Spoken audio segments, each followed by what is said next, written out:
Banten terletak di ujung barat Pulau Jawa. Wilayahnya yang sekarang menjadi sebuah provinsi, dulunya merupakan bagian dari kerajaan besar yang punya peran penting dalam sejarah Indonesia. Namun, tahukah kamu bahwa nama Banten itu sendiri sudah sangat tua? Bahkan sudah ada sejak zaman kerajaan-kerajaan Hindu Bunda. Sebelum Banten menjadi sebuah provinsi, daerah ini adalah pusat kekuasaan dari kerajaan yang bernama Banten pada abad ke-16. Kerajaan Banten berdiri pada masa kejayaan perdagangan dan maritim di Indonesia. Letaknya yang strategis di pesisir barat Pulau Jawa menjadikannya sebagai pelabuhan yang sibuk, tempat bertemunya berbagai bangsa seperti Arab, India, dan Eropa. Cerita tentang Banten tidak dimulai begitu saja. Kalau kita menelusuri lebih jauh, kita akan sampai pada sejarah lebih lama lagi, yaitu pada masa kerajaan Hindu-Buddha. Berdasarkan berbagai sumber sejarah, Banten dulu adalah bagian dari kerajaan Sunda, sebuah kerajaan Hindu-Buddha yang besar di Jawa Barat. Menurut cerita rakyat, Banten awalnya dikenal dengan nama Banten Girang, sebuah daerah yang dipenuhi oleh hutan lebat. Dalam bahasa Sunda, Girang berarti hutan atau rimba. Disinilah kabarnya para raja Sunda mencari tempat yang strategis untuk memperkuat kerajaan mereka. Seiring berjalannya waktu, kerajaan Sunda mengalami kemunduran dan Banten pun mulai berkembang menjadi wilayah yang lebih independen.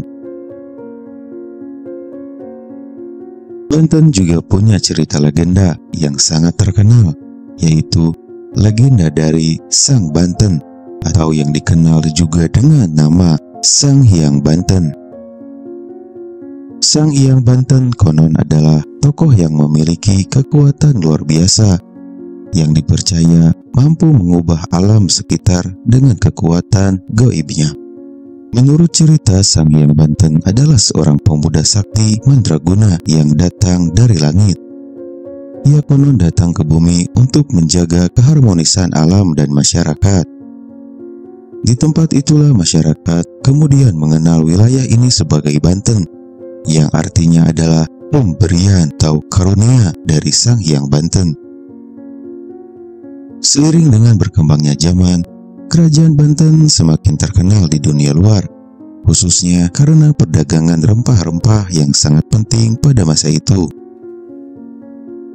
Pelabuhan Banten menjadi tempat bertemunya pedagang-pedagang dari berbagai belahan dunia, dari Cina, India, hingga Eropa. Mereka datang untuk berdagang rempah-rempah, terutama lada, yang saat itu sangat bernilai. Banten bukan hanya dikenal karena kekayaan alam dan perdagangannya. Pada abad ke-16, Banten juga menjadi pusat penyebaran agama Islam di Jawa Barat. Wali Songo, para ulama penyebar agama Islam, memainkan peran besar dalam perkembangan Islam di Banten. Salah satunya adalah Sunan Gunung Jati, yang dikenal sebagai salah satu wali yang sangat dihormati di daerah Banten. Pada abad ke-16, Banten bahkan menjadi kerajaan Islam yang kuat, yang mampu menyaingi kerajaan-kerajaan besar lainnya di Jawa, seperti Mataram dan Banjarmasin. Banten juga memiliki kesultanan, dan kesultanan ini sangat penting dalam sejarah Indonesia. Dalam beberapa pertemuan besar, Banten bahkan pernah berhadapan dengan penjajahan Belanda. Banten juga tidak lepas dari perjuangan dan tantangan besar. Pada akhir abad ke-17, Banten jatuh ke tangan Belanda setelah serangkaian pertempuran. Kejatuhan Banten mengubah peta politik dan ekonomi Indonesia pada masa itu. Walaupun warisan sejarah dan budaya Banten tetap hidup hingga kini. Banten yang kita kenal sekarang bukan hanya sekedar sebuah provinsi dengan pantai indah atau tempat wisata.